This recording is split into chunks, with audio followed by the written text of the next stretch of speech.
മൂകം കരോതി വാചാലം പങ്കും ലംഘയതേ ഗിരിം യത്കൃപാത്തമഹം വന്ദേ പരമാനന്ദമാധവം. ഇന്ന് വിഷ്ണു സഹസ്രനാമത്തിലെ 66-ാമത്തെ ശ്ലോകത്തിൻ്റെ അർത്ഥം പറയാം.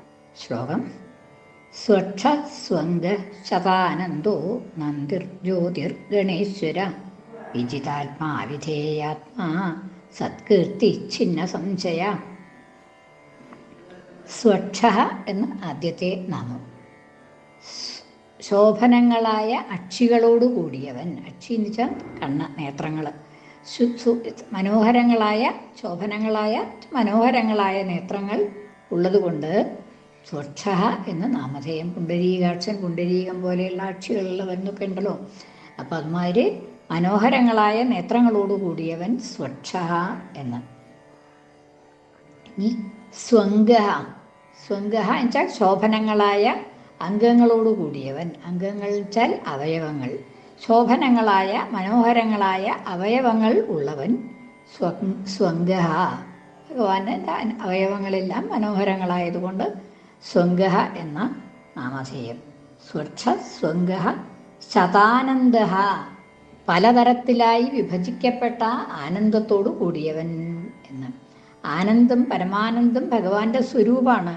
സച്ചിദാനന്ദ സ്വരൂപൻ എന്നാണല്ലോ പറയണത്. അപ്പോൾ ആനന്ദം ഭഗവാന്റെ സ്വരൂപമാണ്.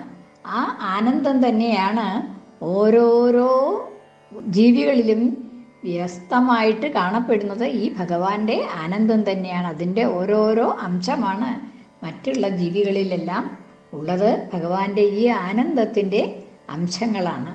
അങ്ങനെ ശതഥ ആയി നൂറുകണക്കിന് വിഭജിക്കപ്പെട്ടിട്ടുള്ളതായ ഉപാധികളിൽ കൂടി, ഓരോരോ ഉപാധി എന്ന് വെച്ചാൽ ഓരോരോ ശരീരം, അതാണ് ആ ആത്മാവിൻ്റെ ഉപാധി. ഓരോരോ ശരീരങ്ങളിൽ കൂടി വിഭജിക്കപ്പെട്ട് നൂറുകണക്കിനായി കാണപ്പെടുന്നതായിട്ടുള്ള ആ ആനന്ദം, ഭഗവാന്റെ ആനന്ദം അപ്രകാരം നൂറുകണക്കിന് ആയി വിഭജിക്കപ്പെട്ട് ജീവജാലങ്ങളിലെല്ലാം കാണുന്നു എന്നതുകൊണ്ട് ഭഗവാൻ ശതാനന്ദ എന്ന് നാമധേയം. ശതക്കണക്കിനുള്ളതായ ആനന്ദത്തോട് കൂടിയവൻ. ആനന്ദത്തിന് ശതക്കണക്കുണ്ടാവുക, അങ്ങനെ ഒരു ആനന്ദത്തിനൊരു കണക്കുണ്ടോ എന്ന് ചോദിച്ചാൽ ആ ഉപാധിഭേദം കൊണ്ട് ഓരോരോ ജീവനിലും ഓരോരോ ശരീരത്തിലും ഓരോരോ ആനന്ദം ആ ശരീരത്തിൻ്റെ ഉപഹിതമായിട്ട്, അത് ലിമിറ്റഡ് ആയിട്ട്, ലിമിറ്റഡ് എന്നൊക്കെ പറയും, അങ്ങനെയുള്ളതായിട്ടുള്ള ആ ആനന്ദം വിഭജിക്കപ്പെട്ടു എന്നതുകൊണ്ട് ഭഗവാന് ശതാനന്ദൻ എന്നുള്ളതായ പേര് സിദ്ധിച്ചു എന്ന്. അടുത്ത നാമധേയം നന്ദിഹി എന്ന്. നന്ദിഹി എന്ന് വെച്ചാൽ പരമാനന്ദ സ്വരൂപം ആയിട്ടുള്ളവൻ നന്ദി എന്ന്. പരമാനന്ദ സ്വരൂപനാണ് ഭഗവാൻ എന്നുള്ളത് കൊണ്ട് നന്ദിഹി എന്ന് നാമധേയം. ഇനി അടുത്തത് ജ്യോതിർഗണേശ്വര. എല്ലാ ജ്യോതിസ്സുകളുടെയും, ജ്യോതിർഗണത്തിൻ്റെ, ജ്യോതിസ്സുകളുടെ സമൂഹം, എല്ലാ ജ്യോതിസ്സുകളുടെയും, അതായത് ജ്യോതിസ്സുകളുടെ സമൂഹത്തിൻ്റെ തന്നെ ഈശ്വരൻ ആയതുകൊണ്ട് ജ്യോതിർഗണേശ്വര.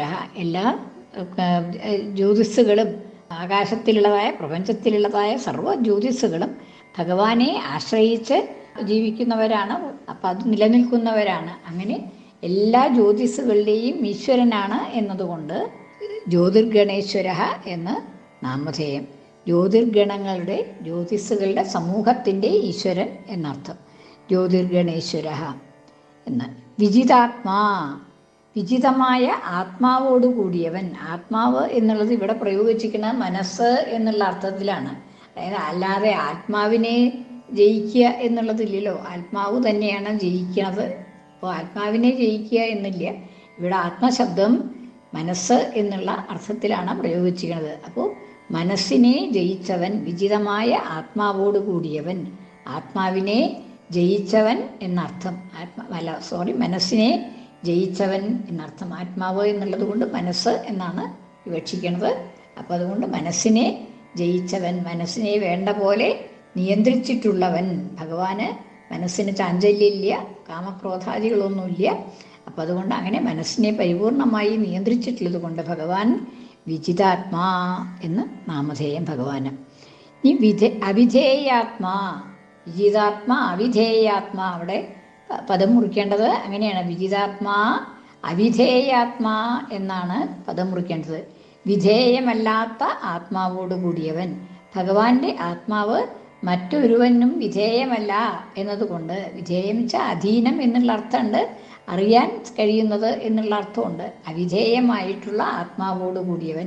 ഭഗവാന്റെ സ്വരൂപം മറ്റാർക്കും അറിയാൻ കഴിയില്ല, അല്ലെങ്കിൽ മറ്റാർക്കും അധീനമല്ല ഭഗവാന്റെ സ്വരൂപം എന്നതുകൊണ്ട് അവിധേയാത്മാ, അവിധേയമായ ആത്മാവോട് കൂടിയവൻ, സ്വരൂപത്തോട് കൂടിയവൻ അവിധേയാത്മാ എന്ന്.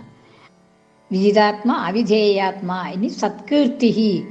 സതീ കീർത്തി യസ്യ സഹ.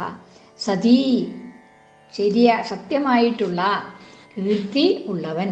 ആർക്കാണോ സത്യമായ യഥാർത്ഥമായ കീർത്തി ഉള്ളത് അവൻ. അതായത് ഒരു ദിവസം കഴിഞ്ഞാൽ മാറിപ്പോണത് കീർത്തിയല്ല, അത് സ്ഥിരമായിട്ടുള്ള സത്യമായിട്ടുള്ള കീർത്തിയാണ് ഭഗവാന്റെ കീർത്തി എന്നതുകൊണ്ട് സത്കീർത്തി എന്ന് ഭഗവാന് നാമധേയം. സത്യമായ കീർത്തിയോട് കൂടിയവൻ സത്കീർത്തി എന്ന് നാമം. ഇനി ഛിന്ന സംശയ എന്ന് അടുത്ത നാമധേയം. ഛിന്ന സംശയ, ഛിന്നമായ സംശയങ്ങളോട് കൂടിയവൻ, യാതൊരു സംശയവും ഇല്ലാത്തവൻ. യാതൊരു സംശയവും ഇല്ലാത്തവൻ എന്ന് പറഞ്ഞാൽ ഭഗവാന് എല്ലാം അറിയണ ആളാണ്, സർവജ്ഞനാണ് ഭഗവാൻ. അപ്പം പിന്നെ സർവജ്ഞനായതുകൊണ്ട് സംശയം ഉണ്ടാവാൻ വഴിയില്ല. എല്ലാ കാര്യങ്ങളും ഉള്ളം കയ്യിലെ നെല്ലിക്ക പോലെ കരതല അമലകവത് എന്നാണ് പറയണത്. കയ്യിൽ നെല്ലിക്ക ഉണ്ടെങ്കിൽ അതിനെക്കുറിച്ച് സംശയം ഉണ്ടാവുമോ? കയ്യിൽ പിടിച്ചിട്ടുള്ളതായിട്ടുള്ള നെല്ലിക്ക ഇവിടെ ഉണ്ടോ ഇല്ലയോ, എന്താ അതെന്നുള്ളതൊന്നും സംശയമില്ല. അപ്പം അങ്ങനെ അതുപോലെ യാതൊരു സംശയവും ഇല്ല. എല്ലാറ്റിനെയും കുറിച്ചും നല്ലപോലെ അറിയാവുന്നത് കൊണ്ട് കയ്യിൽ കിട്ടിയ നെല്ലിക്ക പോലെയാണ് അദ്ദേഹത്തിന് എല്ലാ കാര്യങ്ങളുടെയും ജ്ഞാനം എന്നാണ്.